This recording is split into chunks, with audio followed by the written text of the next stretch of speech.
خوش آمدید کہتے ہیں آپ کو ایک بار پھر۔ جناب قبلہ مفتی سہیل امجدی صاحب ہمارے ساتھ ہیں، انشاءاللہ اسی سے پھر متصل ہے بریک کے بعد علماء کرام، دیگر علماء کرام کا سیگمنٹ سوال جواب کا۔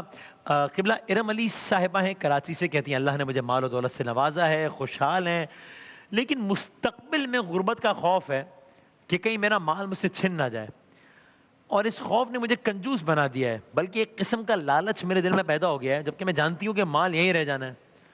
تو بڑی عجیب مختلف بات ہے، انہوں نے کہا مجھے دریا دلی کے لیے کوئی دعا بتائیں۔ بسم اللہ الرحمن الرحیم، صلی اللہ علیہ وآلہ واصحابہ وسلم۔ ایک تو یہ وسیم بھائی کہ جو ارم بہن نے یہ مسئلہ پوچھا ہے تو اپریشیٹ کریں گے ہم کہ چلیں جی ایک غلط چیز ہے کنجوسی، لیکن چھوڑنا چاہتی ہیں اور سخاوت کی طرف آنا چاہتی ہیں۔ دیکھیں بات یہ ہے کہ وہ شخص بھی پریشان ہے کہ جس کے پاس ابھی کچھ نہیں ہے یا کم ہے، کہ بھائی میرے پاس کچھ آ جائے، لیکن اس شخص کا پریشان ہونا تو سمجھ میں آتا ہے نا کہ ہے نہیں یا کم ہے، آ جائے، لیکن یہ سمجھ میں نہیں آتا کہ ہے اور مجھ سے چھن نہ جائے۔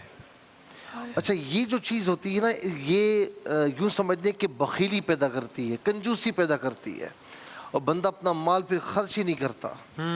اور یہ یاد رکھیں کہ بخیل اور ایک ہوتا ہے سخی، فرمایا سخاوت جنت کی ٹہنی ہے۔ ہاں بندہ اسے پکڑ لیتا ہے تو بالآخر یہ سخاوت اسے جنت میں لے کر جاتی ہے۔ اتنی بڑی بات ہے جی۔ اور بخیل جو ہے نا، بخیلی بخل، فرمایا کہ یہ جہنم کی ٹہنی ہے۔ اچھا جی، اچھا جو اسے پکڑ لیتا ہے نا تو بالآخر اسے جہنم میں لے کر جاتی ہے۔ اور میں آپ کو ایک عجیب و غریب بات بتاؤں، بڑی عجیب لگے گی۔ فرمایا کہ گناہگار سخی جو ہے اور ایک طرف نیک بخیل ہے، تو فرمایا کہ گناہگار سخی جو ہے وہ اس سے بہتر ہے، ارے کیونکہ سخاوت اسے کبھی نہ کبھی نیک بنا دے گی اور اسے توبہ کی توفیق نصیب ہو جائے گی۔ عجیب عجیب۔ اور جو بخیل ہے نا، فرمایا کہ بخل اسے کبھی نہ کبھی گناہوں کی طرف لے کر جائے گا۔ اللہ اللہ۔ تو لہٰذا اور قرآن کریم میں بھی ہے نا کہ الذین یبخلون ویأمرون الناس بالبخل ویکتمون ما آتاہم اللہ من فضلہ واعتدنا للکافرین عذابا مہینا۔ فرمایا کہ وہ لوگ جو بخل کرتے ہیں اور اللہ کا جو دیا ہوا ہوتا ہے وہ اسے چھپاتے ہیں، تو فرمایا کہ ایسا بالکل نہیں کرنا چاہیے، یہ تو کافروں کا وتیرہ ہے اور ان کے لیے دردناک عذاب ہے۔ اللہ اکبر۔ تو ایک ہوتی ہے مثال کے طور پر، جہاں پر خرچ نہیں کرنا وہاں خرچ کرنا یا زیادہ کرنا یہ اسراف ہے۔ صحیح۔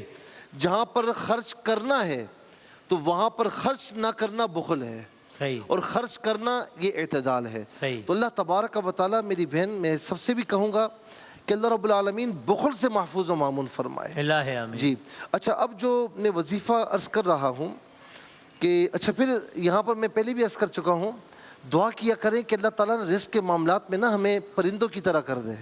ہاں عرض کیا تھا پہلے بھی، جو صبح اڑتے ہیں گھونسلے سے، کوئی فکر نہیں ہوتی، لے کر آتے ہیں کھاتے بھی ہیں، کل کی فکر نہیں ہوتی، سو جاتے ہیں۔ صحیح۔ تو آپ کے لیے یہ اسٹرگل کرنا ہے، لیکن کل کی فکر کرنا یہ آپ کا کام نہیں ہے۔ صحیح۔ کل کو عطا کرنا یہ اللہ رب العالمین کا کام ہے۔